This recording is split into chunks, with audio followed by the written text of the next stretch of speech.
الحمد لله الحمد لله رب العالمين نحمده ونستعينه ونستغفره ونؤمن به ونتوكل عليه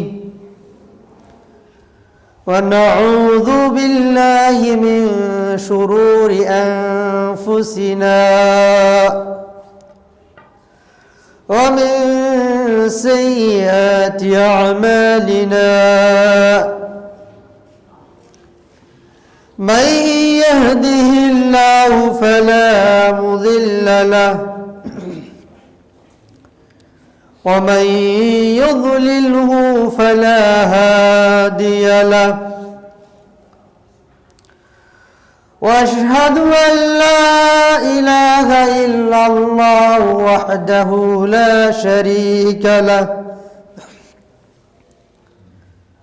واشهد ان محمدا عبده ورسوله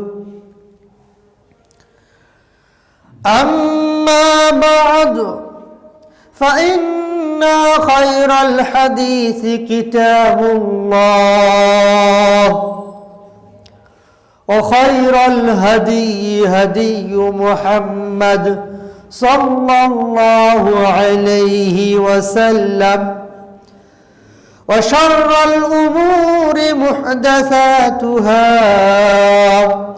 وكل محدثة بدعة وكل بدعة ضلالة وكل ضلالة في النار أعوذ بالله من الشيطان الرجيم يا أيها الذين آمنوا اتقوا الله حق تقاته ولا تموتن إلا وأنتم مسلمون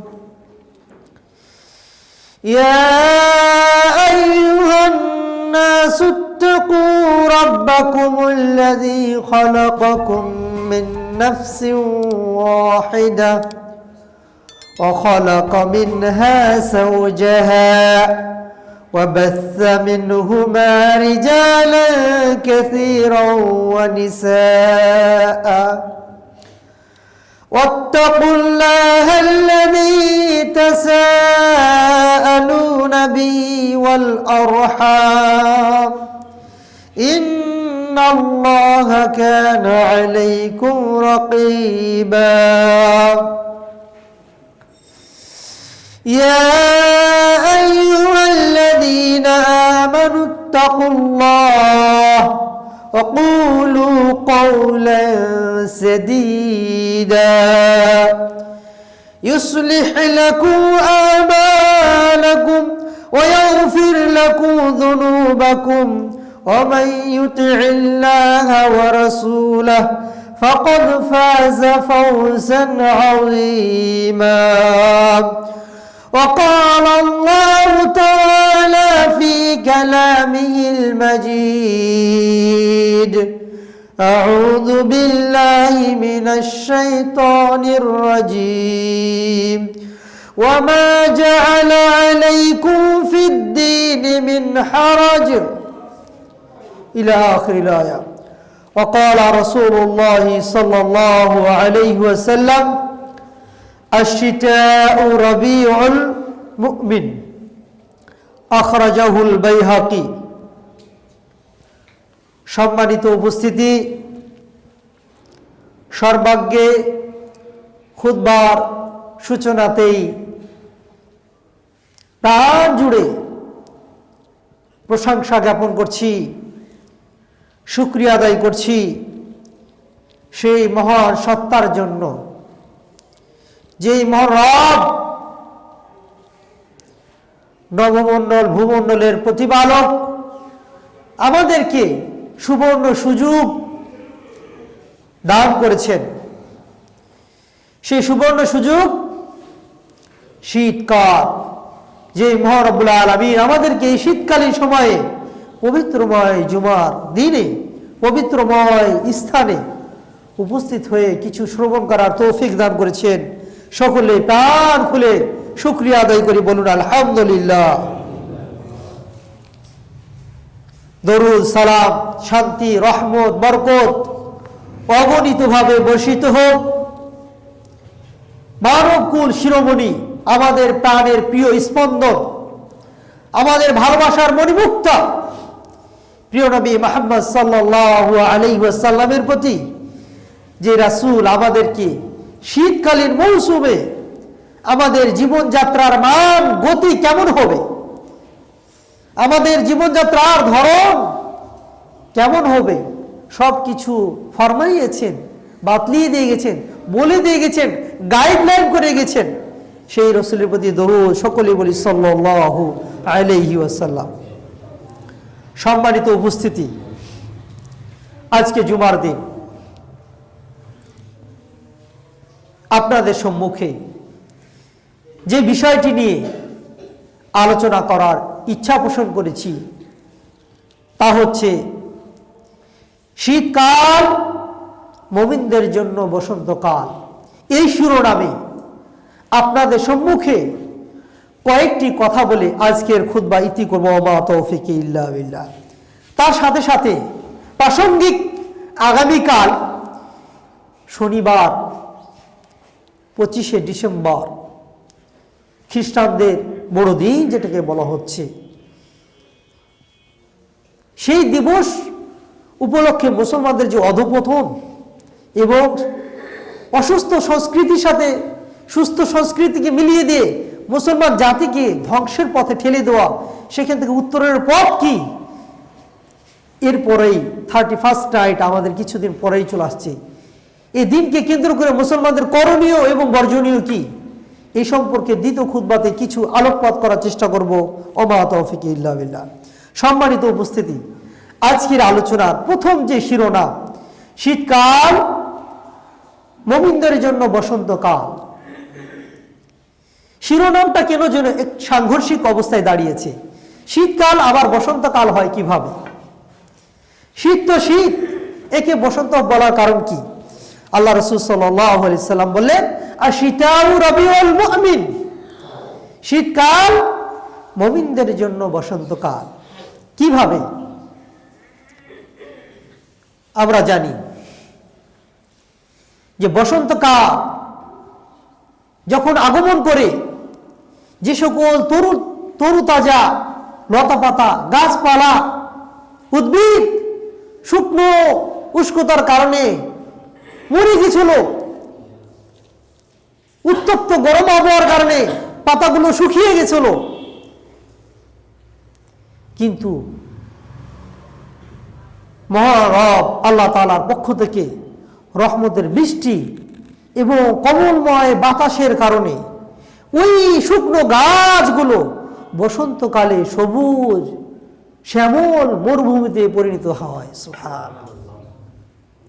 ঠিক শীতকাল যখন আসে মুমিনের সামনে, গ্রীষ্মকালীন সময়ে 14 ঘন্টা দীর্ঘ সময় রোজা রাখতে রাখতে দেহটা ক্লান্ত বোধ হয়ে যায়। যারা রিক্সা চালক, শ্রমিক, কৃষক, এই 14 ঘন্টা রোজা রাখি সিয়াম পালন করা তাদের জন্য কষ্ট হয়ে যায়। কিন্তু যখন শীতকাল আসে, আল্লাহ তাআলা এই মৌসুমটাকে শীতল করে দেন, দিনটাকে ছোট করে দেন, রাতটাকে লম্বা করে দেন। এই জন্য বলা হয়েছে শীতকালটা মুসলমানদের জন্য বসন্তকাল। আরো যদি উদাহরণ দিয়ে বলি, যখন আপনার মরুভূমি, চারণভূমি, যেখানে পানি নেই, বাতাস, প্রচন্ড তাপ বিশিষ্ট উত্তপ্ত মরুভূমি, আপনার চৈত্র মাসে মাটি চৌচির ভাবে ফেটে যাচ্ছে, গবাদি পশুগুলো খাওয়ার মতো কোনো কিছুই পাচ্ছে না। ওই মৌসুমটাতে গবাদি পশুগুলো স্বাস্থ্য শুকিয়ে যায়, তাদের লোমগুলো এলোমেলো হয়ে যায়, বাতাসে ধুলার কারণে দেহটা বিশ্রী দেখায়। কিন্তু যখন বসন্তকাল আগমন করে ওই পশু পাখিগুলো এত সুন্দর তরুতাজা হয়ে যায় ওই তরুলতাগুলো খেয়ে, যে তার দেহটা এক মনোরম পরিবেশ তৈরি করে, আমাদের দৃষ্টিকে নন্দিত করে, এর মূল্যটা বাজারে বেড়ে যায়। ঠিক মুমিনদের সামনে যখন শীতকাল আসবে, গ্রীষ্মকালীন সময়ে নিজেদের ইবাদত করতে গিয়ে যেভাবে ইবাদত করার কথা ছিল নিজেদের জীবনটাকে বাস্তবায়ন করতে পারে নাই, কিন্তু আল্লাহ তাআলা তাকে একটা শীতকাল দিলেন। ঠিক গবাদি পশুর মতো মুমিনরা শীতকালকে এক সুবর্ণ সুযোগ হিসেবে গ্রহণ করে এই সময়ে ইবাদত করে আল্লাহর রিজামন্দি সন্তুষ্টি অর্জন করবেন। সুবহানাল্লাহ। এই জন্য বলা হয় আশিতাউ বুস্তানুল আবিদিন, শীতকাল মুমিনদের জন্য হচ্ছে, বান্দাদের জন্য হচ্ছে ফল আহরণের একটি বাগান। একজন কৃষক, একজন ফুল বিক্রেতা, ফুল চাষ করেন যিনি, 2-3টি মাস ওই ফুলের বাগানে শ্রম দিয়ে তারপর যখন গোলাপ হোক যে কোনো ফুল হোক, ফুলগুলোকে একটি একটি করে কেটে বাজারজাত করার জন্য যখন বাজারজাত করেন, টাকাগুলো যখন আসে তার মনের ভিতরে একটা আত্মপ্রশান্তি তৈরি হয়। আলহামদুলিল্লাহ, আমি 3টি মাস শ্রম দিয়েছি, এখন আমি কি পেয়ে গেছি? আমি অর্থ পেয়ে গেছি। ঠিক মুমিন বান্দার সামনে যখন শীতকাল আসবে মনে করবেন কি, আমাকে ফুল চাষের জন্য আল্লাহ তাআলা সময় দান করেছেন, সুবর্ণ সুযোগ গ্রহণ করবে। ওয়া মাইদানুত তাঈন, যারা আল্লাহর আনুগত্যকে অস্বীকার করে তারা এই সময়টাকে ইবাদত করার জন্য একটা ফিল্ড বানিয়ে নেবে। ফিল্ড কেন বলা হলো? যারা খেলোয়াড়, আমাদের যুবক ভাইয়েরা খেলে, শিশুরা খেলে, খেলোয়াড় কি করবে? মাঠে গিয়ে দৌড়াবে নাকি এক জায়গায় শুয়ে থাকবে, বসে থাকবে? যদি বসে থাকে, শুয়ে থাকে, তাকে খেলোয়াড় বলবে না। শীতকাল আসবে, ইবাদতকারীরা, আল্লাহর আনুগত্যকারী ব্যক্তিরা এই সময়টাকে একটা ইবাদত করা ফিল্ড বানিয়ে দিবে, যে কোনো মুহূর্তে আমি আমার সামনে দিয়ে ইবাদত যাবে, সেটাকে পাস করতে দেব না, আমি ওটাকে রিসিভ করব, ওটাকে আমি গ্রহণ করব, আমার গন্তব্যে সেটাকে টার্গেটটাকে ফিল আপ করব। মুমিনরা এই কৌশল করবে। ফায়াতামাইয়াজু বিনাহারিল খাসির, ছোট দিনে তার জীবনটাকে বিউটিফাই করবে, সুন্দর করবে। ওয়ালাইলুহু তাবিল, রাতটা হবে লম্বা, রাত্রি জেগে কোরআন পড়বে, সালাত আদায় করবে। ফাহুয়া ফুরসাতুন যাহাবিয়াতুন হাকীকাতুন আমামাল মুসলিম। সুতরাং শীতকাল এটি মুমিনদের সামনে এক সোনালী সুবর্ণ সুযোগ। লিতাকাররুবি ইলাল্লাহি তাআলা, কিসের জন্য? আল্লাহর নৈকট্য লাভের জন্য। বিসিয়ামি ওয়াল কিয়াম, রোজা রাখার মাধ্যমে এবং রাত্রে তাহাজ্জুদ সালাত আদায় করার মাধ্যমে। সুবহানাল্লাহ। ওয়াল মুমিন বিহাক্কিন, প্রকৃত যারা মুমিন হবে, ইয়ারিসু দাইমান, সব সময় সে প্রচেষ্টা করবে, আলা ইস্তিসমার, তার সময়টাকে ইনভেস্ট করা, সময়টাকে ব্যাংক সঞ্চয়পত্র করা। কিসের কারণে? কুল্লা মিন দাকিকা, প্রত্যেকটা মিনিট, ওয়া সানিয়া, প্রত্যেকটা সেকেন্ড, হাত্তা যাররাতাম মিন উমরিহি, তার জীবনের প্রতিটা মুহূর্তকে আল্লাহর ইবাদতে লাগাবে। ওয়ালা ইয়াতরুকু ফুরসাতান, কোন সুযোগই সে ছেড়ে দিবে না। আমামাহু, যেটি তার সামনে আসবে, লিতাহসিলি মাসুবাতি মিনাল্লাহি তাআলা, আল্লাহর তাআলার পক্ষ থেকে পুণ্য পাওয়ার জন্য, সওয়াব পাওয়ার জন্য একটি মুহূর্তকে সে ছেড়ে দিবে না। ওয়ালা ইয়াতরুকু বাবান মিন আবওয়াবি আল মুআসসিলা ইলা রিদওয়ানিল্লাহ, আল্লাহ তাআলার সন্তুষ্টি পাবে এমন কোন পথ তার সামনে যখনই উন্মুক্ত হবে, সে পথে দ্রুত গতিতে সে হেঁটে যাবে, কখনো পদচ্যুত ঘটবে না। ওয়াশিতাউ বাবুন খায়রুম মিন আবওয়াবিল্লাতি তুঈনুল মুসলিমা আলাল হুসুলি মারদাতি রাব্বিহি, শীতকাল এমন একটি কাল, যেই কালটি একজন মুমিন বান্দাকে তার রবের নিকট কাছাকাছি যাওয়ার জন্য সবচেয়ে বেশি হেল্পফুল এবং সহযোগিতা দান করবে। সুবহানাল্লাহ। কিন্তু আমরা মুসলিম, শীতকাল যে আমাদের জন্য একটা সুবর্ণ সুযোগ, কখনো খেয়াল করি না। মনে করি আমাদের দিন ছোট আসছে, রাত লম্বা হয়েছে, ঘুমাবো শীতকালে, দিনে হয়তো বা কিছু অল্প কাজ দিয়েই পার করে দেব, কিন্তু আল্লাহ তাআলা দিনটাকে ছোট করলেন কি কারণে, শীতকাল দিলেন কেন, কখনো আমরা গভীর মনোনিবেশন করে এই বিষয়টাকে বিবেচনায় নেই না। সুতরাং প্রত্যেক ফাল মুসলিম ইয়াকদিরু ফিহি আলা তাআতিন বিইসরিন, প্রত্যেকটি মুমিন বান্দা সহজে কষ্ট ছাড়াই আল্লাহর কাছাকাছি পৌঁছে যায়। হাইসু ইয়াকিল্লু ফিহি আল জাউ ওয়া তাআব, এই সময়ে মুসলমানদের ক্ষুধাটা কমে যায়, মুসলমানদের কষ্ট কমে যায়।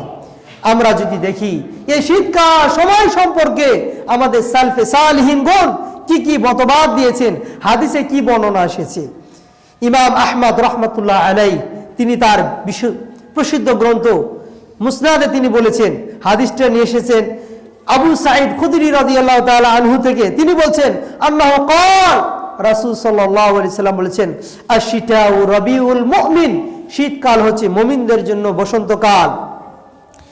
ইমাম বাইহাকি হাদিসটি বর্ণনা করেন, বর্ণনা করতে গিয়ে তিনি আরেকটু যোজন করেছেন তালা লাইলুহু ফাকামাহু, মুমিনদের সামনে শীতকাল হবে, এর রাতটা লম্বা, রাত্রে জেগে তাহাজ্জুদের সালাত আদায় করবে। ওয়া কাসারা নাহারু ফাসামাহু, দিনটা হবে ছোট, দিনের বেলায় বেশি বেশি রোজা রাখবে। ইমাম ইবনে রাজব হাম্বলি রাহমাতুল্লাহ আলাইহি তার প্রসিদ্ধ গ্রন্থ লাতাইফুল মাআরিফ ফিমা লিমাওয়াসিবিল মাআম মিনাল ওয়াযাইফ, মুসলমানদের বাৎসরিক কোন মাসে কি কি ইবাদত করতে হবে এই নামে একটি কিতাব রয়েছে। এই কিতাবের ভিতরে তিনি বলছেন ইন্নামা কানা শিতাউ রবিউল মুমিন, জেনে রাখো শীতকাল এটি মুমিনদের জন্য বসন্তকাল। লিআন্নাহু ইয়ারদাউ ফীহি ফি বাসাতিনি তাআ, কেননা মুমিনরা এই শীতকালে তার ইবাদতের যে চারণ ভূমি রয়েছে এটাতে ছুটাছুটি করে। ওয়া ইয়াসরাউ ফি মায়াদিল ইবাদাত, ইবাদতে সে নিজেকে মগ্ন রাখে। ইয়ানজাউ কলবাহু ফি রিয়াদিল আমালিল মুয়াসসারা, সহজ সহজ যেগুলো ইবাদতমূলক কাজ রয়েছে নিজেকে সেইগুলোতে ব্যস্ত রাখে। ইমাম আহমেদ ইবনে মাসউদ রাসূল সাল্লাল্লাহু আলাইহি সাল্লাম থেকে বর্ণনা করছেন, তিনি বলছেন যে আস-সাওমু ফিস-সিতাই, আস-সাওমু ফিস-সিতাই গানিমাতুল বারিদা, শীতকালে রোজা রাখা এটি একটি শীতল গনিমত। শীতকালে রোজা রাখা এটি মুমিনদের জন্য একটি শীতল গনিমত। আমরা জানি গনিমত কাকে বলা হয়, শত্রু বাহিনীর বিপক্ষে অস্ত্র সজ্জিত বাহিনী দ্বারা মোকাবিলা করে তাকে পরাজিত করে সে যে সকল সম্পদগুলো ছেড়ে পলায়ন করবে সেই কষ্ট অর্জিত সম্পদকে গনিমত বলা হয়। আমরা যদি দেখি উহুদের যুদ্ধে রাসূল সাল্লাল্লাহু আলাইহি সাল্লাম তার সাহাবীদেরকে নিয়ে গেলেন, যুদ্ধ শুরু হবে, তার পূর্বেই যুদ্ধের ফিল্ডটাকে একটু তিনি মডিফাই করে দেখলেন, কোন জায়গায় কোন সৈন্যবাহিনীকে প্রস্তুত করে রাখতে হবে। ওখানে একটি রুমাত নামক পাহাড় আছে, যারা হজ করতে গেছেন তারা দেখেছেন। এই রুমাত পাহাড়ের পিছন দিক থেকে ব্যাক সাইড দিয়ে ঘোড়া বাহিনী খালিদ বিন ওয়ালিদ এর নেতৃত্বে যেন আমাদের আক্রমণ না করতে পারে এই জন্য একটা প্রোটেকশন দাঁড় করিয়েছিলেন। রাসূল সাল্লাল্লাহু আলাইহি সাল্লাম 30-50 জন তীরন্দাজকে আব্দুল্লাহ বিন জুবাইরের নেতৃত্বে উপরে উঠে দিলেন। তাদেরকে অর্ডার দেওয়া হলো, আমার পক্ষ থেকে যতক্ষণ পর্যন্ত তোমাদেরকে নেমে আসার অর্ডার না হবে ততক্ষণ পর্যন্ত তোমরা ওই পাহাড় থেকে নামবে না। এমনকি যদি দেখো কোন পাখি আমাদেরকে ছো মেরে নিয়ে চলে যাচ্ছে এরপরেও আমাদেরকে ধরার জন্য তোমরা নেমে আসবে না। আচ্ছা বলুন তো, একটা মানুষকে পাখি কখন ছো মেরে নিয়ে যায়? জীবিত নাকি মরে গেলে পচে গেলে? পচে গেলে। মানুষ যখন পচে গলে যায় তখন শুকুন যারা মাংস পিশুক প্রাণী রয়েছে তারা ওই মানুষ দেহে এসে মাংসগুলো ছিঁড়ে খায়। বলছি এমন অবস্থায় যদি দেখো যুদ্ধে আমরা পরাজিত হয়ে গেছি, মরে সময় অতিবাহিত হয়ে গেছে, আমাদের বস্তুগুলো পচে গেছে, এরপরও ওই পাহাড় থেকে তোমরা নামবে না যতক্ষণ পর্যন্ত আমার অর্ডার না পাবে। প্রথম পর্যায়ে যুদ্ধ শুরু হলো। যুদ্ধে এমন প্রবল আক্রমণ মুসলমানরা চালালো, মুশরিকরা পরাজিত হলো। এরপরে যুদ্ধের গনিমতের মাল কিছু কিছু সাহাবীরা সংগ্রহ করছে। ওপরে 50 জন যে সাহাবী আছে তারা চিন্তা করলো যুদ্ধ তো শেষ, মুশরিকরা তো পলায়ন করেছে, আমরা এখানে থেকে আর লাভ কি, আমরাও গিয়ে তাদের সাথে গনিমত সংগ্রহ করি। আব্দুল্লাহ বিন জুবাইর তাদেরকে স্মরণ করিয়ে দিলেন আল্লাহ রাসূল সাল্লাল্লাহু আলাইহি সাল্লাম নিষেধ করেছেন তার অর্ডার না আসা পর্যন্ত আমরা যেন এখানে অটল থাকি। কেউ কেউ তার অর্ডারকে অমান্য করে নিচে যখনই নেমে আসলো, সাথে সাথে খালিদ বিন ওয়ালিদ এবং আবু সুফিয়ান এর নেতৃত্বে ঘোড়া বাহিনী দিয়ে পিছন দিক থেকে এসে এমন ভাবে আক্রমণ করা হলো, তরু তাজা 70টি প্রাণ সাথে সাথে শাহাদাত বরণ করে নিলেন। সুবহানাল্লাহ। সে শাহাদাত বরণ কারা? রাসূলের চাচা আমির হামজা, যার কলিজাকে ছিঁড়ে দেওয়া হয়েছিল। এই গনিমতের মাল সংগ্রহ করার জন্য একজন সাহাবীর নাম এসেছে মুসআব বিন উমাইর। তিনি এমন ধনাঢ্য ব্যক্তি ছিলেন মক্কাতে, যার সম্পদের অভাব ছিল না। তিনি যদি কোনো রাস্তাতে গমন করতেন, তারপরে যারা আসতো আতরের ঘ্রাণ দিয়ে তারা বুঝতে পারতো এই রাস্তা দিয়ে মুসআব বিন উমাইর ছাড়া আর কেউ যায় নাই। এত ধনাঢ্য ব্যক্তি ছিলেন। তিনি যখন ইসলাম ধর্ম গ্রহণ করে মক্কায় মদিনায় হিজরত করে আসলেন, তার গায়ে একটা পোশাক, একটা জামা। বর্ণনায় যেটা এসেছে, জামাটা এমন ছিদ্র হয়ে গেছিল, শরীরের এক পাশ থেকে আরেক পাশ সেই জামার ভিতর দিয়ে শরীর দেখা যেত। তিনি যখন উহুদের যুদ্ধে শহীদ হয়ে গেলেন, লাশগুলোকে যখন জোড়ায় জোড়ায় দাফন করা হচ্ছে, তাকে যখন দাফন করতে যাওয়া হলো, কাপড় এতটাই শর্ট যে কাপড় দিয়ে মাথা ঢাকলে পা উলঙ্গ হয়ে যায়। যদি মাথা ঢাকা হয়, পা উলঙ্গ হয়ে যাচ্ছে। যদি আমরা পা ঢাকতে যাচ্ছি, মাথা উলঙ্গ হয়ে যাচ্ছে। এই সংবাদ রাসূল সাল্লাল্লাহু আলাইহি সাল্লামের দরবারে নিয়ে আসা হলো। রাসূল সাল্লাল্লাহু আলাইহি সাল্লাম বললেন, যাও তোমরা ইসখির নামক ঘাস দ্বারা তার মাথাটাকে বেঁধে দিয়ে দাফন করে দাও। এমন সাহাবী, এই গনিমতের মালের কারণেই তাদেরকে শাহাদাত বরণ করতে হলো। আর রাসূল সাল্লাল্লাহু আলাইহি সাল্লাম এখানে বললেন, আশ-শাওমু ফিস-সিতাই গানিমাতুল বারিদা। শীতকালে রোজা রাখা মুমিনদের জন্য এটি কষ্ট ক্লেশ ছাড়াই শীতল একটা গনিমত পেয়ে গেলেন। ইবনে রাজব হাম্বলি রাহমাতুল্লাহ আলাইহি তিনি বলছেন, কানা আবু হুরায়রা ইয়াকুল, আবু হুরায়রা রাদিয়াল্লাহু তাআলা আনহু তিনি বলতেন, আলা আদুল্লুকুম আলা গানিমাতিল বারিদা। গানিমা বারিদা কাকে বলে, এটা কি তোমাদের জানিয়ে দিব না, যেটি রাসূল বলেছেন শীতল গনিমত কি? ক্বালু বালা, হ্যাঁ আপনি আমাদের জানিয়ে দিন। তিনি বললেন, আসিয়ামু ফিশ-শিতা, শীতকালে বেশি বেশি রোজা পালন করা। তাহলে এই যে গানিমা বারিদা, একটা যুদ্ধ করতে গেলে নেতা লাগে, অস্ত্র লাগে, সৈন্য লাগে, সময় লাগে, ঘর বাড়ি, স্ত্রী, মহব্বতে সন্তানদেরকে ছেড়ে দিয়ে দূরে যেতে হয়, জানের মায়া ত্যাগ ছেড়ে দিয়ে দূরে গমন করতে হয়। তারপর কিছু গনিমত পাওয়া যায়, বিজয় পাওয়া যায়। আর আল্লাহ রাসূল সাল্লাল্লাহু আলাইহি সাল্লাম বললেন, এমন গনিমত কেউ যদি পেতে চায়, শীতকালে রোজা রাখলেই ওই গনিমতের চাইতে বেশি লাভ হয়ে যায়। সুবহানাল্লাহ। কিন্তু কখনো কি আমরা এইভাবে চিন্তা করেছি একবার, যে শীতকাল আসলো কয়টা আমরা রোজা রাখতেছি? অথচ রাসূল সাল্লাল্লাহু আলাইহি সাল্লামের যে সুন্নাহ, কমপক্ষে সাপ্তাহিক যেটা সুন্নাহ, সোমবার এবং বৃহস্পতিবার রোজা রাখা, কমপক্ষে সপ্তাহে যদি কেউ না পারে, মাসে যে আইয়ামে 3টি রোজা রয়েছে, সেই 3টি রোজাও রাখতে পারি। কিন্তু আমরা কি এগুলো পালন করি?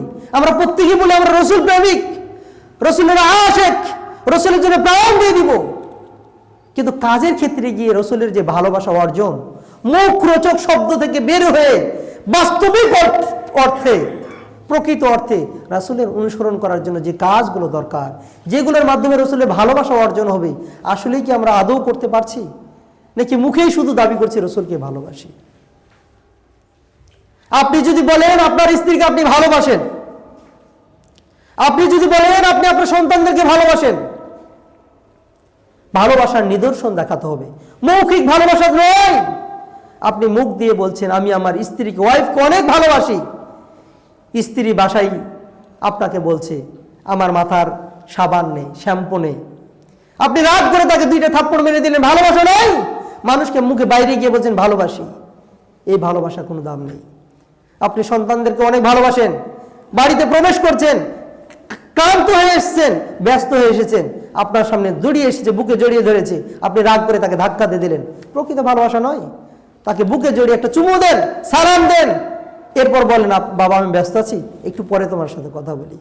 মুখরোচক ভালোবাসা, এতে কোনো লাভ হবে না। রসুলকে ভালোবাসতে গেলে রসুলের যে আদর্শ রয়েছে আমার আপাত মস্তক A to Z top to bottom আমার জীবনে বাস্তবায়ন করতে হবে। যতদিন পর্যন্ত আমরা এটা বাস্তবায়ন না করতে পারবো রসুলের যে ভালোবাসা আমরা অর্জন করতে পারবো না। এই জন্য রসুল সাল্লাল্লাহু আলাইহি সাল্লাম বলেছেন, তোমাদের মধ্যে ততক্ষণ কেউ পূর্ণাঙ্গ মুমিন হতে পারবে না যতক্ষণ পর্যন্ত আমার আনিত বিধানকে তার জীবনে পরিপূর্ণভাবে বাস্তবায়ন না করবে। শুধু আপনি বাস্তবায়ন করছেন, আপনার স্ত্রী করছে না। আপনি বাস্তবায়ন করছেন, আপনার সন্তানরা করছে না। তাদেরকে আপনি ম্যাচিউর করতে পারছেন না ইসলামী আমলের সাথে, তাদেরকে সম্পৃক্ত করতে পারছেন না। বুঝবেন আপনার ভিতরে যে রসুলের ভালোবাসা আপনার পারিবারিকভাবে এখনো বাস্তবায়ন করতে পারেন না।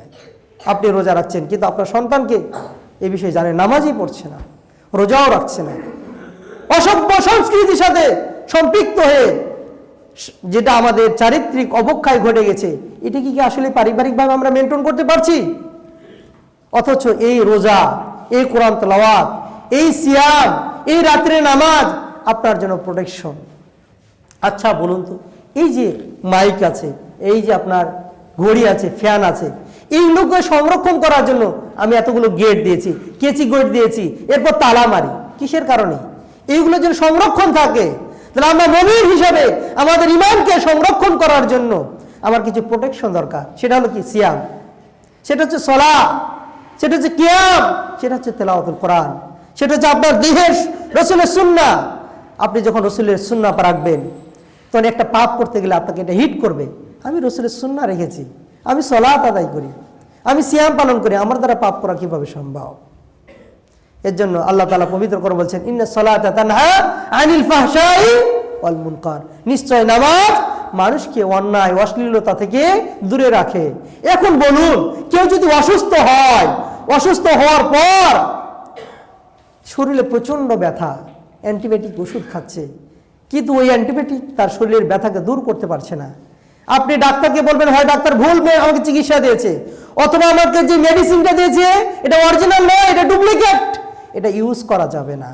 ঠিক আপনার জীবনেও আপনি নিজেকে একটু ক্যালকুলেশন করে নেন যে আপনি নামাজ পড়ছেন কিন্তু অন্যায় কাজের সাথে জড়িত। আবার আল্লাহ বলছেন, কেউ যদি নামাজ পড়ে তাকে অন্যায় থেকে দূরে থাকবে। তার মানে কি? নামাজ যেইভাবে পড়ার দরকার ছিল, নামাজ যেভাবে আদায় করার দরকার ছিল, সেভাবে আদায় না হওয়ার কারণে আমার ভিতরে সেই ধরনের স্পিড, মেডিসিনের যে কার্যকারিতা কাজ করছে না। এই জন্য নামাজ আপনাকে অন্যায় থেকে বিরত রাখতেছে না। সুতরাং নামাজ পড়তে গেলে নামাজ পড়ার মতো পড়তে হবে, সিয়াম আদায় করতে গেলে সিয়ামের মতো করে আদায় করতে হবে, কোরআন তেলাওয়াত করতে হলে আপনাকে কোরআন তেলাওয়াত করার মতো করতে হবে। মুমিনদের জীবনে এমন একটি রাত, এমন একটি দিন অতিবাহিত যেন না হয় সেজন্য সকাল সন্ধ্যা 1 পৃষ্ঠা করে কোরআন না পড়ে। প্রত্যেক দিন কমপক্ষে হলে 1 পৃষ্ঠা করে তাকে কোরআন পড়তে হবে। আচ্ছা বলুন তো, এমন মুসলমান আছে আমাদের ভিতরে 1 পৃষ্ঠা তো পড়া দূরের কথা, সূরা ফাতিহাটাই ঠিক করে পড়তে পারে না। মুসলমান আমি দাবি করছি, এই মুসলমান দ্বারা কি হবে? আপনি নিজেকে বলুন, এই কোরআন আমার জন্য কিয়ামতের মাঠে গিয়ে উকিল হিসেবে দাঁড়িয়ে যাবে, কবরে গিয়ে আমার জন্য প্রোটেকশন হিসেবে দাঁড়িয়ে যাবে। যখন মাথার দিক থেকে শাস্তি আসবে আপনার কোরআন দাঁড়িয়ে যাবে, স্টপ, আমি সাক্ষী দিচ্ছি, থামে যাও, আমি এর বডিগার্ড, তোমাকে আক্রমণ করতে দেব না। আপনি কি ভেবেছেন কোরআন যদি সেদিন আপনার সাথে না থাকে? এই জন্য বলছে আল কোরআন কিতাবুল্লাহ শাহিদুল লাকা ওয়া আলাইক, কোরআন হয় তোমার পক্ষে যাবে, না হলে বিপক্ষে যাবে। কিয়ামতের মাঠে আপনি চিন্তা করেন, দুনিয়াতে যদি কেউ অপরাধ করে, অপরাধকে সাব্যস্ত করার জন্য সাক্ষী লাগে, উকিল লাগে, কোর্টে যেতে হয়, বিচারক লাগে। দুনিয়ার একটা শাস্তি থেকে মুক্তি পাওয়ার জন্য, অপরাধ থেকে এত কিছু যদি ধরতে হয়, কিয়ামতের মাঠে প্রত্যেকটা সেকেন্ড আপনাকে হিসাব নেওয়া হবে। সেই দিন আপনার পক্ষে কে থাকবে? কোরআন যদি না শিখি, নামাজ যদি না পড়ি, সিয়াম যদি না রাখি। ভাবুন তো, একটু ক্যালকুলেশন করুন তো জীবনটাকে। আসলে কি ওই মহা যে জজ কোর্ট রয়েছে, সুপ্রিম কোর্ট, সেই কোর্টে গিয়ে বিচারকের সামনে গিয়ে আমার জীবনের প্রতিটা মুহূর্তকে যদি পুঙ্খানুপুঙ্খানুভাবে জিজ্ঞাসা করা হয়, আসলেই কি হিসাব দিতে পারবো? এইভাবে যখন রাসূল সাল্লাল্লাহু আলাইহি সাল্লাম এক সাহাবীকে বলছিলেন, যে সাহাবী তার দাসীকে থাপ্পড় মেরেছিলেন, পাথর দিয়ে মেরেছিলেন। দাসী এসে রাসূল সাল্লাল্লাহু আলাইহি সাল্লামের দরবারে বিচার দিলেন, ইয়া রাসূলুল্লাহ, আমার মনিব আমাকে মেরেছে। তার মনিবকে ডাকা হলো, তার মালিককে ডাকা হলো, তুমি তোমার দাসীকে কেন মেরেছ? বলছে, আমার দাসী আমাকে গালি দেয়। তিনি বললেন, ইয়া রাসূলুল্লাহ, আমার দাসী যে আমাকে গালি দেয়, আমি যে তাকে মারি, এর কারণ কি কিয়ামতের মাঠে আমাকে জবাবদিহিতা করা হবে? আল্লাহ রাসূল সাল্লাল্লাহু আলাইহি সাল্লাম বললেন, সে যে পরিমাণ তোমাকে গালি দিয়েছে, এই গালির তুলনায় যদি যাররা বিন্দু পরিমাণ তাকে বেশি আঘাত করে থাকো, কিয়ামতের মাঠে আল্লাহ তাআলা তোমাকে জবাবদিহিতা করবেন। সাহাবীটা চোখ ঢেকে কাঁদা শুরু করলেন, বললেন, আমি আমার দাসীকে মাফ করে দিলাম, মুক্ত করে দিলাম। তাহলে ভাবো, আমরা দুনিয়াতে আমরা অন্যের জুলুমের জন্য এতটুকু চিন্তা করছি, ওই সাহাবী অন্যর একটা মেয়েকে, দাসীকে একটু বেশি প্রহার কারণে মুক্ত করে দিল, কিন্তু আমি আমার নিজের জানের জন্য কতটুকু জুলুম করেছি, এই আমার আত্মাটা কতটুকু আজ পাপে ভরপুর হয়ে আছে, আসলে কি একে মুক্ত করতে পেরেছি?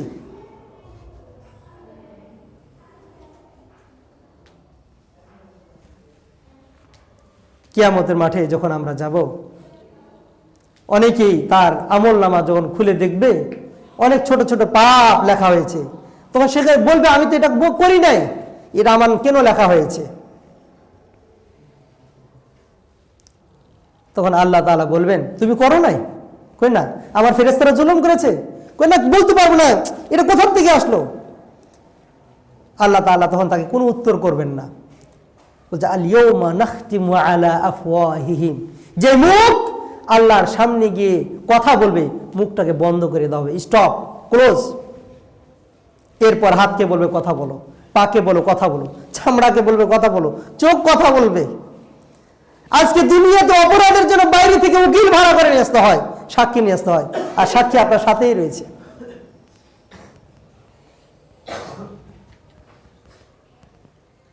কিয়ামতের মাঠে আপনার হাত, আপনার পা, আপনার চক্ষু আপনার বিরুদ্ধে যদি সাক্ষী দেয়, তাহলে আমার কি হবে?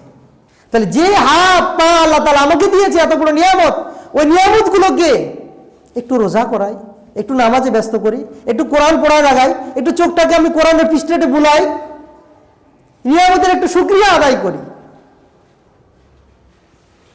আল্লাহ তাআলা আমাদেরকে আমাদের এই নিয়ামতগুলোর যথাযথভাবে শুকরিয়া আদায় করা দান করুন, আমিন। উমর ইবনে খাত্তাব রাদিয়াল্লাহু তাআলা আনহু তিনি বলছেন, আশিতা ও গানিমাতুল আবিদিন, শীতকাল মুমিনদের জন্য, ইবাদতকারীদের জন্য একটি গনিমতের সময়, সুবর্ণ সুযোগ। ইমাম হাসান আল বসরি রাহমাতুল্লাহ আলাইহি তিনি বলছেন, নি'মা জামানুল মুমিন, মুমিনদের জীবনে আল্লাহ তাআলা যতগুলো সময় দিয়েছেন, মুমিনদের জীবনে যতগুলো সময় আল্লাহ তাআলা তাদেরকে দিবে, সর্ব উত্তম, সবচেয়ে বেশি মূল্যবান, গুরুত্বপূর্ণ, ভ্যালুয়েবল সময় হচ্ছে আশিতা, শীতকাল। কারণ কি? লাইলুহু তাবিলুন ইয়াকুমুহু, মুমিনরা এই লম্বা রাত্রে আল্লাহর কাছে গিয়ে আল্লাহর নৈকট্য পাওয়ার জন্য নামাজ পড়ে সময়টাকে কাটাবে। ও নাহারহু কাসীরুন, এই সময় দিনটা থাকবে ছোট। ইয়াসুমুহু, এই সময় সে কি করবে? ও রোজা রাখবে।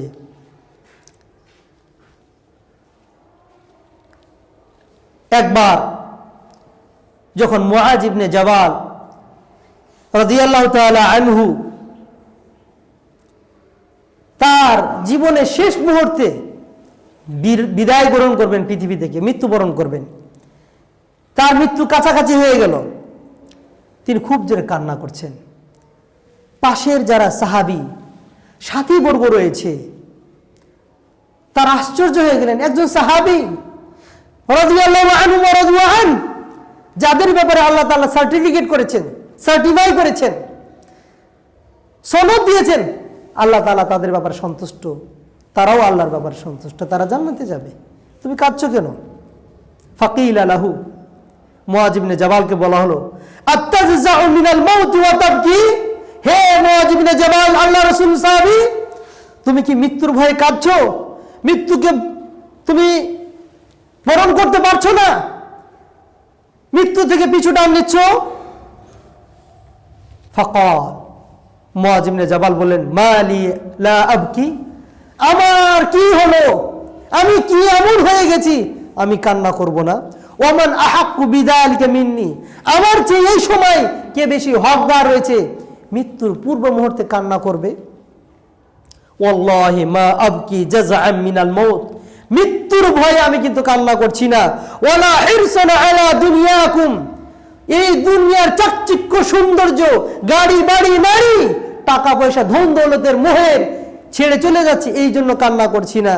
ওয়ালা কিন্নি আবকি আলা দামাইল হাওয়াজির, কিন্তু আমি কান্না করছি যে এই যে গ্রীষ্মকালীন সময়ে দীর্ঘ সময় রোজা রাখা সময়টাকে সঠিকভাবে কাটাতে পেরেছি কিনা, আল্লাহ তাআলা যদি আমাকে জিজ্ঞাসা করে কি জবাব দেব, এই ভয়ে আমি কান্না করছি। ও কিয়ামুল লাইলি শীতা, আল্লাহ তাআলা শীতকালে রাতকে লম্বা করেছিলেন, এই লম্বা সময়কে আল্লাহ যে আমাকে সময় সুযোগ দিলেন, এই সময়টা যে কাজে লাগাইছি কিনা, আল্লাহ তাআলা যদি আমাকে ধরেন, তোমাকে রাত লম্বা করেছিলাম, শীতল করেছিলাম, ইবাদতের উপযুক্তি বানিয়েছিলাম, তুমি কি এটা যথাযথ বাস্তবায়ন করেছো? আমি কি জবাব দিব আল্লাহর কাছে? সাহাবী যাদের ব্যাপারে বলা হচ্ছে জান্নাতে যাবে রাদিয়াল্লাহু আনহু, তারা মৃত্যুর পূর্বে এই সময়গুলোকে নিয়ে এতটা ক্যালকুলেশন করতেন, আমি আল্লাহর দরবারে গিয়ে কি হিসাব দিব। তাহলে এই 1400 বছর পরে এসে যখন আমাদের ডানে বামে হাতে কোল সব জায়গায়, ঘরে বাড়িতে পকেটে ফিতনা আর ফিতনা, আমাদের কি হবে? আসলেই কি আমরা মুক্তি পাবো? আল্লাহ তাআলা যদি আমাদেরকে এই সময়গুলোর নিয়ামতের জিজ্ঞাসাবাদ করেন। আমার জীবনের একটা স্মৃতিময় ঘটনা আপনাদেরকে স্মরণ করাচ্ছি। আমি যখন মদিনা ইসলামী বিশ্ববিদ্যালয়ে লেখাপড়া করি, তখন এক শায়েখের কাছ থেকে ঘটনা শোনা। এক আমেরিকান যুবক মোবাইলের মাধ্যমে ইসলাম ধর্ম গ্রহণ করেছে, মোবাইল রিসার্চ করে ইসলাম তার কাছে পৌঁছেছে, সে ইসলাম ধর্ম গ্রহণ করেছে। মোবাইলের মাধ্যমে জানতে পেরেছে যে মুসলমান যখন হয়, মানুষ ইসলাম ধর্ম গ্রহণ করে, বাইতুল্লাহ নামক একটা ঘর আছে, সেখানে তওয়াফ করতে হয়, হজ করতে হয়, উমরা করতে হয়। সময় যেহেতু সংক্ষিপ্ত শর্টে বলছি, তিনি মক্কায় আসলেন, উমরা করলেন। এরপর তিনি জানতে পারলেন যে মদিনাতে একটা ঘর রয়েছে, একটা মসজিদ রয়েছে, রাসূলের কবর রয়েছে। তিনি সেই মহব্বতে মদিনায় গেলেন। মদিনায় যাওয়ার পর তার মনের ভিতরে একটা প্রেরণা, একটা স্পিরিট কাজ করছে, আমি কি ইসলামিক নলেজ শিখতে পারি না? এত বড় ইমাম খুতবা দিচ্ছেন, নামাজ পড়াচ্ছেন, এতগুলো দাস দিচ্ছেন, আমি কি কিছু শিখতে পারি না?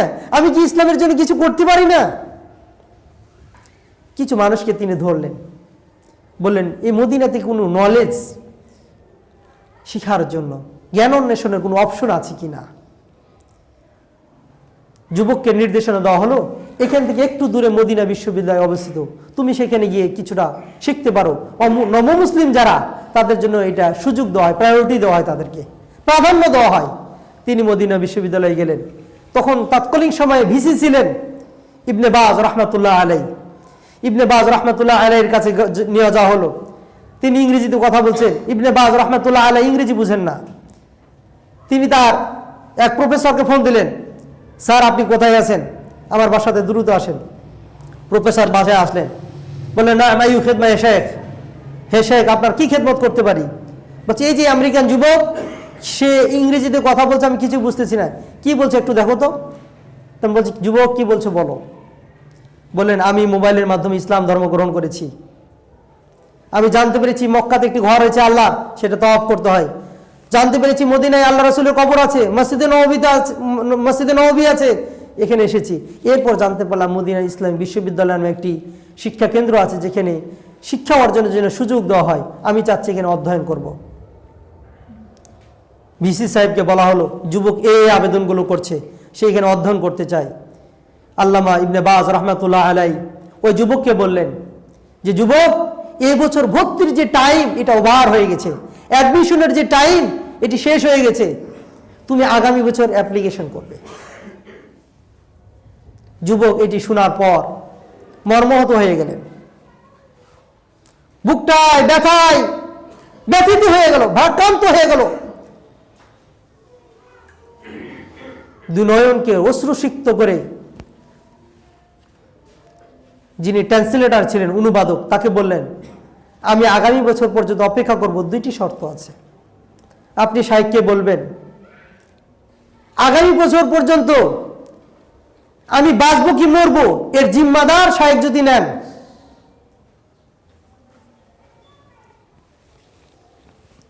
আপনি শাইখকে বলুন আমি যদি আগামী বছর পর্যন্ত বাঁচতে পারবো কিনা, আমার জীবনের হায়াতের জিম্মাদার তিনি নেন কিনা। 2 নম্বর শর্ত, আগামী বছর আসার আগে যদি আমার মৃত্যু হয় আর ইসলাম না জেনেই যদি মারা যায় আমি, আমার পক্ষ থেকে আল্লাহর কাছে তিনি জবাবদিহিতা করবেন কিনা। যখন ইবনে বাজ রাহমাতুল্লাহ আলাইহিকে এই দুটি শর্তের কথা বলা হলো, শাইখ যুবক জানতে চাচ্ছে আপনি কি যুবকের আগামী বছর পর্যন্ত তার জীবনের জিম্মাদার নেবেন, সে বাঁচবে কিনা। 2 নম্বর শর্ত, সে যদি না ইসলাম না জেনেই মারা যায় আগামী বছর আসার আগেই, আল্লাহর দরবারে আপনি তার পক্ষ থেকে জবাবদিহিতা করবেন কিনা। ইবনে বাজ রাহমাতুল্লাহ আলাইহি 2 হাত দিয়ে তার চোখ দুটোকে ঢেকে দিলেন, কাঁপতে লাগলেন, বললেন যাও যুবককে এখনই ভর্তি করে দাও। একজন নব মুসলিম আমেরিকান যুবক মোবাইলের মাধ্যমে ইসলাম ধর্ম গ্রহণ করে যদি এতটুকু স্পিড তার ভিতরে থাকে, আজ আমি মুসলমানের ঘরে সন্তান, আমার ঘরে কোরআন কেন খোলা হয় না, ফজর হয়ে যাচ্ছে আমার সন্তান কেন ঘুমিয়ে, আমার মসজিদ রয়েছে ইমাম রয়েছে তার কাছে কেন আমি যাই না। এই শীতকাল আসলো, আসলে কি আমরা এই সময়গুলো যথাযথ ব্যবহার করতে পারছি?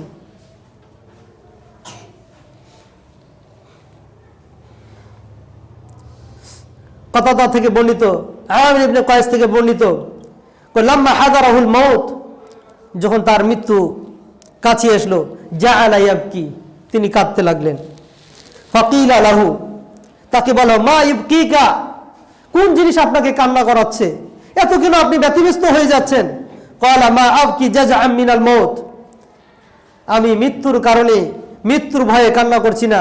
ওয়ালা হিরসান আলা দুনিয়া, দুনিয়ার লোভ লালসায় আমি কান্না করছি না। ওয়ালাকিন্নী আবকি আলা দামাইল জাওয়াহির ওয়া আলা কিয়ামিল লাইলি ফি শিতা, আমি কান্না করছি যে গ্রীষ্মকালীন সময়ে রোজাটা রাখতে আমার অনেক কষ্ট হতো, সঠিকভাবে আদায় করতে পেরেছি কিনা এই জন্য। ওয়া কিয়ামুল লাইলি ফি শিতা, শীতকালে যে লম্বা সময় গেছে এই সময় আমি রাত্রি যাপন করতে পেরেছি কিনা, রাত্রির সময়টাকে আল্লাহর ইবাদতে কাটাতে পেরেছি কিনা। আমরা কিন্তু এটা আমি এই ভয়ে কান্না করছি যে আল্লাহর কাছে আমি কি জবাব দিব। পরিশেষে বলতে চাই, আল্লাহ তাআলা যেন আমাদেরকে আমাদের বাকি যে সময়টা রয়েছে এই সময়টার প্রতি গুরুত্ব দিয়ে এই শীতকাল যে এসেছে সেটা রোজা রাখার মাধ্যমে, রাত্রে কিয়ামুল লাইল তাহাজ্জুদ পড়ার মাধ্যমে, কোরআন তেলাওয়াত করার মাধ্যমে আমাদের জীবন সময়টাকে অতিবাহিত করতে পারি। আল্লাহ তাআলা সেই তৌফিক দান করুন, আমিন। ওয়া সাল্লাল্লাহু তাআলা আলা নবিয়িনা মুহাম্মদ। আসসালামু আলাইকুম।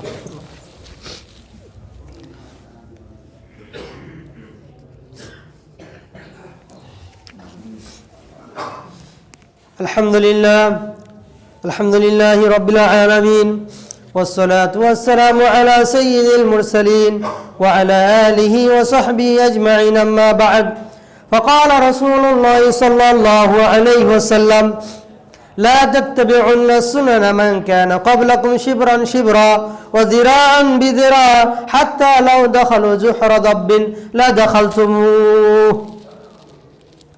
সম্মানিত উপস্থিতি, আমরা প্রথম পর্বে জানলাম যে শীতকাল মুমিনদের জন্য বসন্তকাল, ইবাদত করার জন্য একটা সুবর্ণ সুযোগ। এই সময়টাকে আমাদের জীবনে লাগাতে হবে। আমি শুরুতেই বলেছিলাম দ্বিতীয় অংশে আমাদের সময়ের সাম্প্রতিক যে বিষয়গুলো রয়েছে এই সম্পর্কে কিছুটা দিক নির্দেশনা দেওয়া। তা হচ্ছে আগামীকাল 25শে ডিসেম্বর খ্রিস্টানদের বড়দিন, এরপরে আসছে 31st নাইট 31শে ডিসেম্বর এই রাত্রি উদযাপন। এটি আসলে কতটুকু আমাদের শরীয়ত সম্মত এই সম্পর্কে কিছুটা জ্ঞান আপনাদেরকে ধারণা দেওয়া। আল্লাহ রাসূল সাল্লাল্লাহু আলাইহি সাল্লাম বলেছেন, হাদিসটা বুখারীতে এসেছে, লা তাত্তাবিউন্না, অবশ্যই তোমরা অনুসরণ করবে, মান কানা সুনানা মান কানা ক্বাবলাকুম, তোমাদের পূর্ববর্তী যে সকল লোক ছিল তাদের নীতি আদর্শকে, তাদের সংস্কৃতিকে, শিবরান শিবরা, বিদে বিদে, যিরাআন বিযিরা, পদে পদে, হাত্তা লাউ দাখালু জুহরা দাব্বিন, যদি এই পূর্ববর্তী জাতিরা কোনো গুই সাপের খালের প্রবেশ করে লা দাখালতুমুহা, তাহলে অবশ্যই তার পিছনে তোমরা কি করবে? ওই গুই সাপের খালের ভিতরে ঢুকে যাবে। ক্বালা সাহাবাতুহু, রাসূল সাল্লাল্লাহু আলাইহি সাল্লামের সাহাবীরা বললেন, ইয়া রাসূলুল্লাহ, আল ইয়াহুদু ওয়ান নাসারা মান হুম? আল ইয়াহুদ ওয়ান নাসারা, এই যে আমাদের পূর্ববর্তী জাতি বলা হচ্ছে, যাদের সংস্কৃতি, যাদের আদর্শ, যাদের সভ্যতা, এদেরকে আমরা অনুসরণ করব, তারা কারা? তারা কি ইহুদি এবং খ্রিস্টান? আল্লাহ রাসূল বললেন, ফামান, এরা যদি না হয় তাহলে আর কারা হবে? মানে কি, মুসলমানরা ইহুদি এবং খ্রিস্টানদের এমন ভাবে অনুসরণ করবে যে তাদের পদে পদে তারা যেই জায়গায় পা রাখবে ঠিক মুসলমানরা সেই জায়গায় পা রাখবে, তারা যে আচরণ ধারণ করবে ঠিক মুসলমানরা সেই আচরণ ধারণ করবে। আইয়ুহাল মুমিনুন, হে মুমিন ভাইরা, আপনারা জেনে রাখুন, আজ আমাদের এই মুসলিম সভ্যতা ইসলামকে যেন কুরবানি করে ইহুদি খ্রিস্টানদের চরিত্রকে ধারণ করে মুসলমানদের ইসলামকে কি করেছে? বিলীন করে দিয়েছে।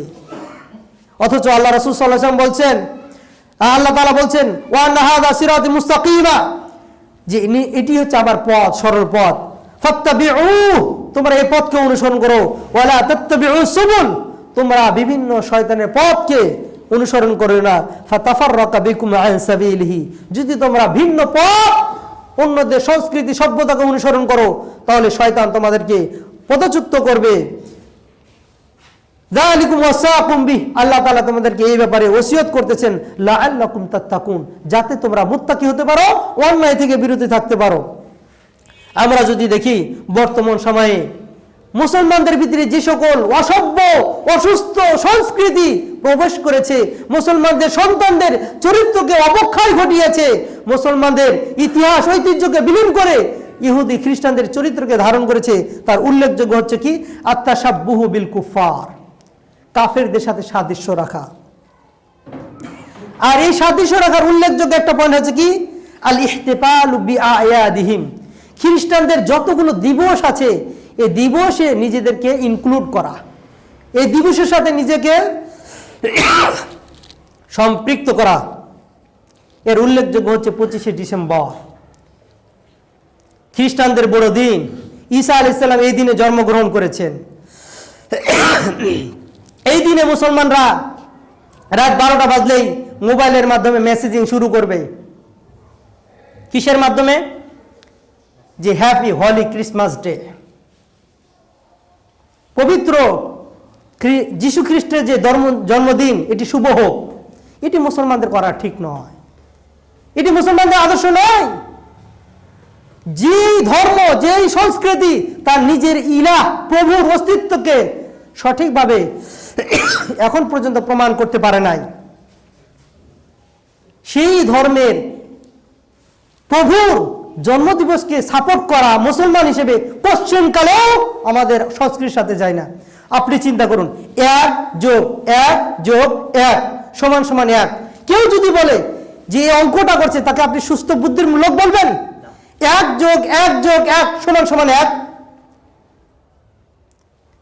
যাদের সংস্কৃতি হচ্ছে তৃতীয়বাদ, 3 ইলা মিলে 1 ইলা, যিশু খ্রিস্ট, ঈসা আলাইহিস সালাম, মারিয়াম এবং রূহ, 3 জনকে মিলে 1 ইলা বানানো হয়। আমরা যদি ওই ভাইদেরকে প্রশ্ন করি, খ্রিস্টান ভাইদেরকে, তোমরা যে ইলা বলছো, তোমরা তোমাদের ইলাকে বলো তিনি মারা গেছেন। কাদের মাধ্যমে মারা গেছে? তোমাদের হাতে তৈরি চুল, তোমাদের হাতে তৈরি অস্ত্র দ্বারা একটা কাঠের উপর শুয়ায় চড়িয়ে তাকে তোমরা হত্যা করেছো। সৃষ্টির কাছে স্রষ্টার আত্মার নিরাপত্তা নেই, সেটা একটা ধর্ম? যে সৃষ্টির হাতে স্রষ্টাকে কবরস্থ করা হয়, সেই সৃষ্টিকে হলি ক্রিসমাস ডে আমরা বলতে পারি?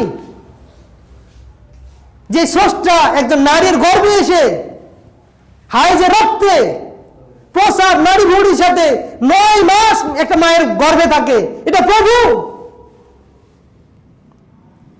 যে বাচ্চাটা একটা নারীর লজ্জাস্থান থেকে প্রসব হয়, এরপর মায়ের স্তনে দুধ পান করে, এটা প্রভু?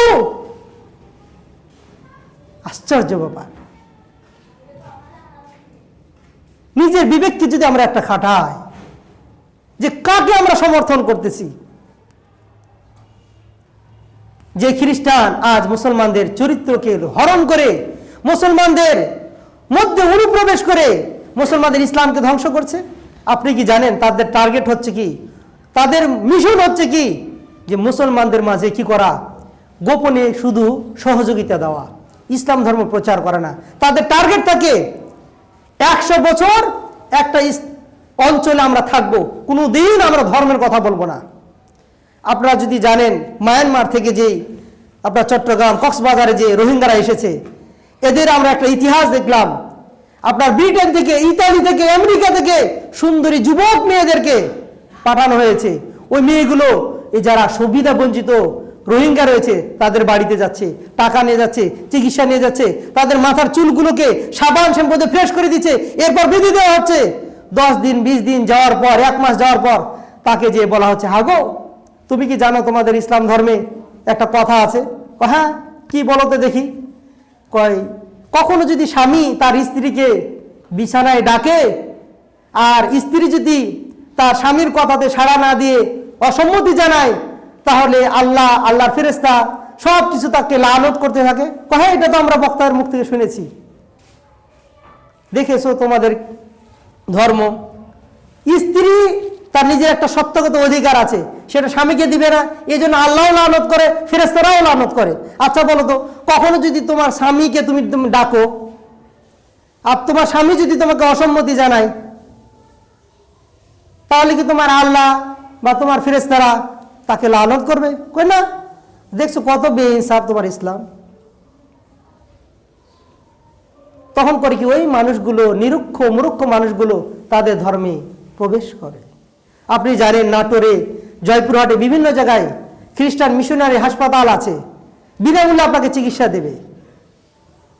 আজকে বাংলাদেশে অসংখ্য খ্রিস্টানদের প্রতিষ্ঠান আছে যেগুলো সম্পর্কে আপনারা এখনো অচেতন, যেটা আমাদের মুসলমানদের প্রতিষ্ঠান নয়। এর উল্লেখযোগ্য হচ্ছে কি, যে কার্মিকাল ইউনিভার্সিটি, এটি খ্রিস্টানদের প্রতিষ্ঠান। ব্রাক ইউনিভার্সিটি, এটি খ্রিস্টানদের প্রতিষ্ঠান। নর্ডার্ন কলেজ, এটি খ্রিস্টানদের প্রতিষ্ঠান। হলি ক্রস কলেজ, এটি খ্রিস্টানদের কলেজ। মার্টিন লাথার কলেজ, এটি খ্রিস্টানদের কলেজ। সেন্ট পল স্কুল, এটিও খ্রিস্টানদের। জোসেফ স্কুল, এটিও খ্রিস্টানদের। সেন্ট ম্যারি স্কুল, এটিও খ্রিস্টানদের। এই যে ব্রাক ইত্যাদিগুলো কাদের? এগুলো একবার চিন্তা করেছেন? এদের অর্থদাতা, হ্যান্ডেলিং, মাস্টার ট্রেনার হিসেবে কাজ করছে কারা? এই খ্রিস্টানরা। অথচ এদের দিনগুলোকে আমরা সাদরে গ্রহণ করছি এবং বলতেছি হ্যাপি হলি ক্রিসমাস ডে। 31st নাইট আসলে আলোকসজ্জা করে, অর্থ পূজাই করে, নারী পুরুষের অবাধ মিলামেশা, এটা কি ইসলাম সাপোর্ট করে? আপনি যদি দেখেন আপনার চরিত্রকে হরণ করার জন্য এই খ্রিস্টানরা আপনার ঘরে, আপনার সন্তানের হাতে তাদের আদর্শকে তুলে দিয়েছে। তার উল্লেখযোগ্য হচ্ছে ওয়াসিলাতুত তালিম ইনদাল মুনাসসিরিন, শিক্ষা ব্যবস্থা, তাদের বই, তাদের কবিতা, তাদের ইতিহাস, তাদের সভ্যতা আপনার সিলেবাসের ভিতরে ঢুকিয়ে দেওয়া হয়েছে। ওয়াসিলাতুল ইলাম ইনদাল মুনাসসিরিন, আপনার ঘরে তাদের মিডিয়াকে ঢুকিয়ে দেওয়া হয়েছে। আপনার ঘরে তাদের চিকিৎসা বিদ্যাকে ঢুকিয়ে দেওয়া হয়েছে। আপনার সুবিধা বঞ্চিত লোকদেরকে অর্থনৈতিক সহযোগিতা দিয়ে তাদের ধর্মের ভিতরে আকৃষ্ট করা হয়েছে। আপনি কি জানেন আপনার সন্তানদেরকে বিভিন্ন যে কার্টুনগুলো মোবাইলে দেখাচ্ছেন, এই কার্টুনগুলো কাদের? এই কার্টুনের ভিতরে কি ছবি দেওয়া আছে? কখনো কি দেখেছেন এক চোখ দেওয়া আছে এক ব্যক্তির? কখনো কি দেখেছেন আপনার ঘরে, আপনার ঘড়িতে, আপনার স্যান্ডেলে, আপনার মোবাইলে, আপনার শার্টে পুরুষের ছবি দেওয়া আছে? আমি একদিন মসজিদে নববীতে উমরার পোশাক পরে একটা ব্যাগ নিয়ে গাড়িতে উঠবো, বের হয়েছি। 2 জন পুলিশ পিছন দিক থেকে আসলেন। আমি তখন ওখানে দায়িত্ব পালন করি। এসে সালাম দিলেন আমাকে, আইনা তামসি শাবাব, কোথায় যাবে? আমি বলছি উমরাতে যাবো। কিফ, দাঁড়াও একটু। কৈলাস মা কাসুল, তোমার কাছে ক্রুশ চিহ্ন কেন? আমি উমরা কাপড় দেখতেছি, ইহরাম দেখতেছি, আমার কাছে আবার ক্রুশ কোথা থেকে আসবে? এরপর বলছে খাল্লি হাকিবা, ব্যাগটা খুলো। ব্যাগটা খোলার পর ব্যাগের পিছনে দেখছি প্লাস চিহ্ন দেওয়া আছে, আপনার যেটা স্পেনের যে আপনার বড় বড় ফুটবল ক্লাব রয়েছে, আপনারা সকলেই জানেন, ওদের লোগো আছে, ওই লোগোর ভিতরে প্লাস চিহ্ন দেওয়া আছে। তুমি কি জানো এটা সুল, এটা একটা ক্রুশ? আমি বললাম না, এটা আমি জানি না। পরের দিন আমি উমরা টুমরা করে এসে আমার এক শাইখকে জিজ্ঞাসা করলাম, শাইখ এটা কি হাল হাদা আলামাত সুল, এটা কি ক্রুশের কোন প্রতীক? আল্লাহু আকবার, আলা তাদরি হাদা, তুমি কি এটা জানো না এটা ক্রুশের চিহ্ন? আকসার মিন সালাসা মিয়া, 3 শতাধিক এর চেয়েও বেশি তাদের ক্রুশের প্রতীক রয়েছে, তুমি বুঝতে পারবে না তোমার ভিতরে খ্রিস্টান ধর্ম ঢুকে গেছে। নাউযুবিল্লাহ মিন যালিক। আপনার ঘড়িতে দেখবেন ক্রুশ চিহ্ন দেওয়া আছে। আপনার শার্ট পরেছেন, লম্বা একটা দাগ, দাগের উপর একটা দাগ দিয়ে দিয়েছে, ক্রুশ চিহ্ন। আপনার মা ঘর বোনেরা রয়েছে, কানের দুলের মধ্যে দেখবেন প্লাস চিহ্ন দেওয়া আছে। নেকলেস পরে, এখানে চেন পরে, চেনের ভিতরে দেখবেন দেওয়া আছে। আপনি নিজেও জানেন না এটা কাদের সংস্কৃতি সভ্যতা। আপনার ঘরের ভিতরে আজ খ্রিস্টানদের আদর্শ চরিত্র সবকিছু ঢুকে গেছে। এছাড়া তো আমরা আমাদের বাচ্চাদের মেধা এটাকে শুরু করি খ্রিস্টানদের আদর্শের চরিত্রকে শিক্ষা দেওয়ার মাধ্যমে। সেটা হচ্ছে কি কার্টুন, অধিকাংশ কার্টুন এটা মেড ইন বাই খ্রিস্টান। এই জন্য আমাদের সন্তানদেরকে, আমাদের নিজেদের চরিত্রকে আমরা যে ঠিক করতে চাই, এই আগামীকাল 25শে ডিসেম্বর খ্রিস্টানদের বড়দিন, যীশু খ্রিস্টের জন্মদিন যেটাকে বলা হচ্ছে, এর থেকে বিরত থাকা। কেউ যদি ইমাম ইবনে কাইয়িম রাহমাতুল্লাহ আলাইহি বলেছেন, কেউ যদি একটা মেসেজ দিয়ে হোক, অর্থ দিয়ে হোক, কেউ যদি সহযোগিতা করে, তাহলে কেউ যদি সরাসরি পালন করে যতটুকু গুনাহগার হবে, ওই অর্থ দেওয়ার কারণে তার চেয়ে বেশি গুনাহগার হবে। কারণ কি আল্লাহ তাআলা বলেছে তাআওয়ানু আলাল বিররি ওয়াত তাকওয়া, তোমরা নেক এবং হকের পথে ব্যয় করো, অন্যায়ের খাতে ব্যয় করিও না। সালেহ উসাইমিন রাহমাতুল্লাহ আলাইহি তিনি বলেছেন যে আল মুশারাকা মাআহুম রিসালাতান, তাদের সাথে অংশগ্রহণ করা, চিঠি আদান প্রদান করার মাধ্যমে, টেক্সটের মাধ্যমে, খাওয়াতে, বিনোদনে, সব কিছুই তাদের সংস্কৃতির অন্তর্ভুক্ত। কেউ যদি এটা করে তাহলে তুআররিদু আলা মাকতিল্লাহি তাআলা, সে আল্লাহ তাআলার রাগের সামনে নিজেকে পেশ করে দিল। নাউযুবিল্লাহি মিন যালিক।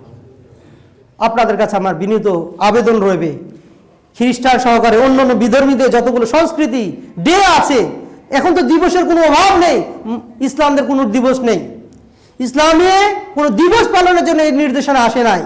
সুতরাং আমাদেরকে যতগুলো দিবস ইত্যাদি এসেছে আমাদেরকে এগুলো পরিহার করতে হবে।